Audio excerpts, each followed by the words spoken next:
கட்சி தேர்தல் வணக்கம். தமிழக திராவிட கட்சி அரசியல் தலைமையிலான ஆலோசனை கூட்டத்தில் முடிவின்படி நாட்டார் பருவராஜகுளம் மீனவர் முக்குளத்தூர் சமுதாயத்திற்கு 10% அரசு வேலையில் உள்ளுயிருக்கு வழங்கிடவும், இரண்டாவதாக மிகவும் பிற்படுத்தப்பட்ட சமுதாயத்திற்கு 28 வயதிலிருந்து 35 வயது வரைக்கும் அரசு வேலையில் சேருவதற்கு அரசாணை வெளியிடவும், மூன்றாவதாக அனைத்து சமுதாய மக்களுக்கும் அரசு வேலையில் உள்ளுஒதுக்கீடு வழங்கிடும் கட்சிக்கு தமிழக திராவிட கட்சி ஆதரவு அளிப்பதாக முடிவெடுக்கப்பட்டுள்ளது. சரி, இந்த விதிகளை ஆதரவு கொடுத்து யாராவது உங்களை அழைச்சி பேசியிருக்காங்களா? இது வரைக்கும் இல்லைங்கண்ணா. சரி, இப்போ கட்சி ஆரம்பிச்சு 4 இயர்ஸ் ஆகுதுண்ணா. 4 வருஷமாக எதில் போட்டிட்டு இருக்கீங்க? எந்த தொகுதியிலையும் போட்டிடலைண்ணா. இப்போ தான் வந்து மயிலாப்பூர் தொகுதியிலே போட்டியிட போகிறோம். இப்போ ஆமாம், 2020 தேர்தலில் எவ்வளோ பேர் இருக்காங்க மெம்பர் உங்கள்கிட்ட? எனக்கு வந்து ஒரு 10,000 to 20,000 பேர் இருப்பாங்க. அப்படியா போட்டி இல்லை? போட்டி இதில் அதுவும் ஏன் போட்டி இல்லை? 10,000 மெம்பர் தான் போட்டி இல்லைல்ல, சுயேட்சையாக போட்டி இல்லை, போட்டி இல்லை சொல்லுங்கள். ஆமாம், இந்த கொரோனா டைமில் அப்படியே இருந்ததுனால பண்ண முடியல.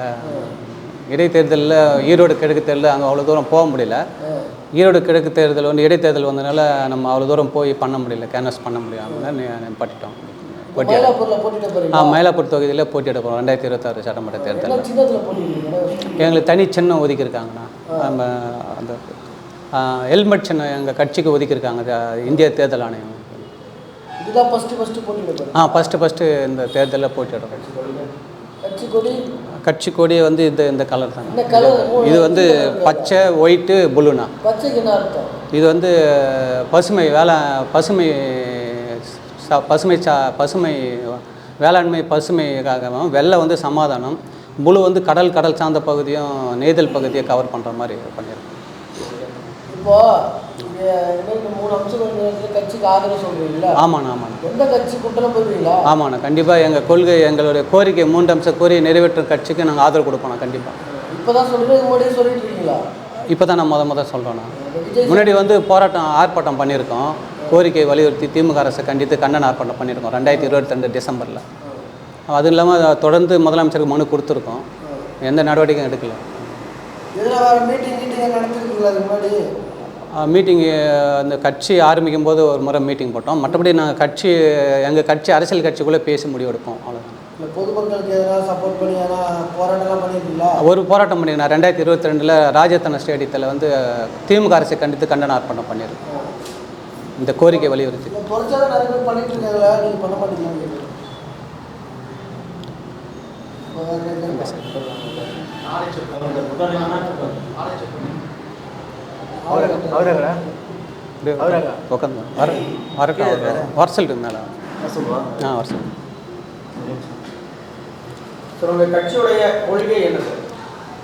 எங்கள் கட்சியோட கொள்கை வந்து டாக்டர் அண்ணல் அம்பேத்கர் அவர்கள் சொன்ன மாதிரி சமூக நீதிக்கு பாடுபடுவோம்.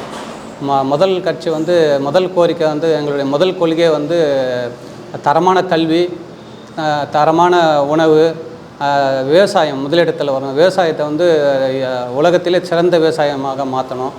அது எங்களுடைய கொள்கைனா.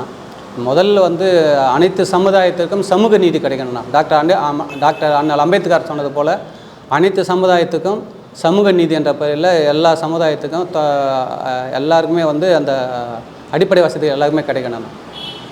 இப்போ இந்த வசதிகள்லாம் மக்களுக்கு இல்லைன்னு நினைக்கிறீங்களா? யார் மேலே குற்றச்சாட்டு வைக்கிறீங்க? கண்டிப்பாக இல்லைண்ணா. திமுக ஆட்சியிலையும் சரி, அதிமுக ஆட்சியிலையுமே வந்து இப்போ நிறைய நரிக்குறவர்கள், இருளர், சாட்டைக்காரங்கள்னு 3 சமுதாயத்துக்கு எம்எல்ஏ சீட்டு, ஒன்றிய சீட்டு, கவுன்சில் சீட்டு, எந்த சீட்டு இது வரைக்கும் சுதந்திர இந்தியாவிலும் அவங்களுக்கு சீட்டே கொடுத்ததில்லைண்ணா.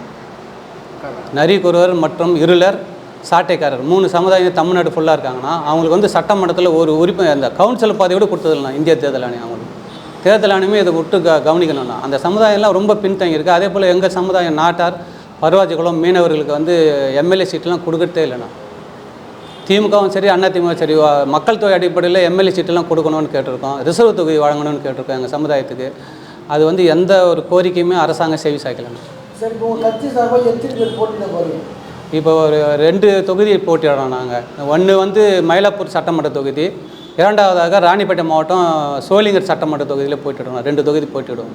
மேற்கொண்டு வந்தாங்கன்னாலும் நாங்கள் போட்டிவிடுவோம். இதுவரைக்கும் ஏதாவது கட்சியில் கூட்டணி குறித்து பேசியிருக்கீங்களா? உங்ககிட்ட யாராவது பேசுகிறாங்களா? இது வரைக்கும் எந்த கூட்டணியிலும் நாங்கள் கூட்டி யாரும் பேசலைண்ணா. நீங்கள் யார்கிட்ட பேச ஐடியா வச்சுருக்கீங்களா? கண்டிப்பாக நாங்கள் முயற்சி பண்ணுவோண்ணா. இப்போ ஆட்சியிலையும் அதிகாரத்திலையும் பங்கு தருவோம்னு சொன்ன தாவேக்கா கூட பேசுகிறதுக்கு வாய்ப்பு இருக்கா? கண்டிப்பாக நான் இது வந்து இந்த தமிழ்நாட்டில் வந்து ஆட்சியிலும் அதிகாரத்திலும் பங்கு கொடுக்கணுண்ணா. கண்டிப்பாக அது எங்களுக்கு கொள்கையாக நாங்கள் எடுத்துருக்கோண்ணா. இல்லை சார், இப்போது தேர்தல் தேதி அனௌன்ஸ் பண்ணியாச்சு, எலெக்ஷன் வேலை ஸ்பீடாக போயிட்டு இருக்கு. இது வரைக்கும் நீங்கள் கூட்டணியே பேசணும்னு சொல்கிறீங்க. யாருக்கையாவது பேச வாய்ப்பு இருக்கா? அப்ரோச் பண்ணிருக்கீங்க? ஆமாண்ணா, கண்டிப்பாக பேசுவோண்ணா.